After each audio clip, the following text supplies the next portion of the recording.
حفظ کے بھی جو تقاضے ہیں وہ تقاضے پورے نہیں ہوتے. حفظ کے مدارس ہمارے یہاں ہیں, بعض اوقات اس میں بچوں کو کچھ سکھاتے ہی نہیں ہیں سوائے حفظ کے.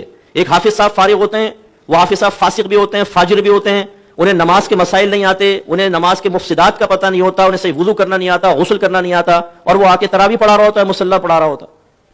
ناراض مت ہوئیے گا, ہماری مسجد کمیٹی اس کا امتحان لینے کے لیے یہ نہیں پوچھتی کہ تمہیں کچھ مسائل پتہ ہے کہ نہیں پتہ, تم امامت کرو گے.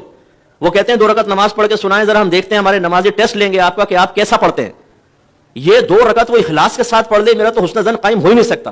میرے استاد محترم کر لیں تو الگ بات ہے, میں تو کر ہی نہیں سکتا ہوں, کیسے کریں حسن زن. وہ تو فل ریاکاری کے ساتھ پڑھے گا تاکہ لوگ متاثر ہوں اور میری جگہ بن جائے یہاں پر, اور پھر ہم اس کی خوش الہانی سے متاثر ہو کر مثلث کے حوالے کر دیتے ہیں. کیا پڑھا ہے جی قاری صاحب نے یار, 20 منٹ میں 20 رکعت تراویح ختم, واہ کیا بات ہے. یعلمون تعلمون یعلمون تعلمون یعلمون تعلمون ختم صاحب.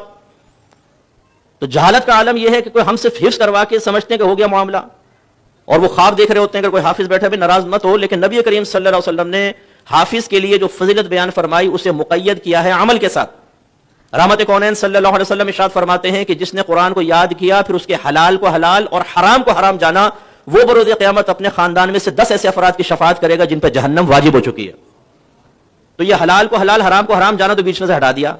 جس نے قرآن حفظ کیا 10 کی شفاعت کرے گا. حافظ صاحب چھوڑو کے گھوم رہے ہیں, یہاں تراویح پڑھائی 27ویں میں شیو کر کے زمزم پہ پہنچے ہوئے بہنوں کی زیارت کے لیے, طارق روڈ پہ پہنچا ہوا ہے وہ یاترا کرنے کے لیے پوری رات. یہ حال ہے ہمارا. تو ناظرہ حفظ, اس کے بعد 6 کلمے, ایمان مفصل, ایمان مجمل. یہ 6 کلمے نبی کریم سے منقول نہیں ہے, تو بات کی ایجادات ہیں. ایمان مفصل, ایمان مجمل بات کی ایجاد ہے. یہ بھی نہ یاد کریں آپ 6 کلمے. یہ جو بے وقوف قسم کے بعض لوگ ہوتے ہیں جو ان 6 کلموں کو کسی انسان کے مذہبی ہونے کا معیار قرار دیتے ہیں. اچھا دوسرا کلمہ سناؤ ذرا, آپ نے سنا, ہاں ٹھیک ہے ٹھیک ہے. اچھا 6ٹھا کلمہ سناؤ, سنا دیا, واہ واہ ماشاءاللہ. بھائی اس کلمے سے کیا ہوگا. اچھا ترجمہ پوچھ لو ذرا, رٹا ہوا ترجمہ بھی سنا دے, تشریح پوچھ لو ذرا, کچھ پتہ نہیں. تو سمجھانا یہ مقصود ہے کہ ہم لوگوں نے اس وقت جہالت اتنی عام ہے, اور وجہ اس کی کیا ہے کہ ہم نے چند چیزوں کو دین کا نام دے دیا بس. ہمارے مدارس کے اندر جو حفظ قرآن کے اس میں بھی ایسے ہو رہا ہے کہ بچوں کو حفظ ناظرہ کروا دیا, اس کے بعد مسائل نہیں. نتیجہ نکلتا ہے کہ معاشرے میں جہالت کی وجہ سے بگاڑ پیدا ہوتا.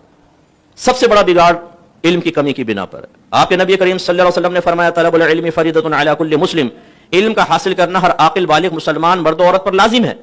لیکن چونکہ ہمارے اندر ایک تحریک بغاوت اٹھ چکی ہے, آج اگر آپ کی گورنمنٹ آف پاکستان یہ اعلان کرے کہ جو فرض علوم سیکھے گا اس کو فرض علوم کے بینیفٹ ملیں گے پر منتھ 1 لاکھ روپے, جو فرض علوم کا حامل ہوگا ہر مہینے 1 لاکھ روپے بینیفٹ ملے گا, وظیفہ ملے گا. آپ دیکھیں ہم میں سے ہر ایک ڈھونڈ رہا ہوگا یار فرض علوم ہے کیا, ہمیں بتاؤ کیا ہے فرض علوم. لیکن جب اس کا اعلان نہیں, آپ کے نبی نے فرمایا علم حاصل کرنا فرض ہے, تو ہم اتنی بھی زحمت گوارا نہیں کرتے کہ گھر کا سرپرست بھی اس چیز کو سمجھنے کے لیے تیار نہیں ہے کہ مجھے علم سیکھ کر اپنے بچوں کو سکھانا چاہیے. وہ بھی بیچارہ ایسے ہی ہے. تو نتیجہ یہ ہے کہ ہمارا آج معاشرے کے اندر جو بگاڑ نظر آتا ہے اس کی بہت بڑی وجہ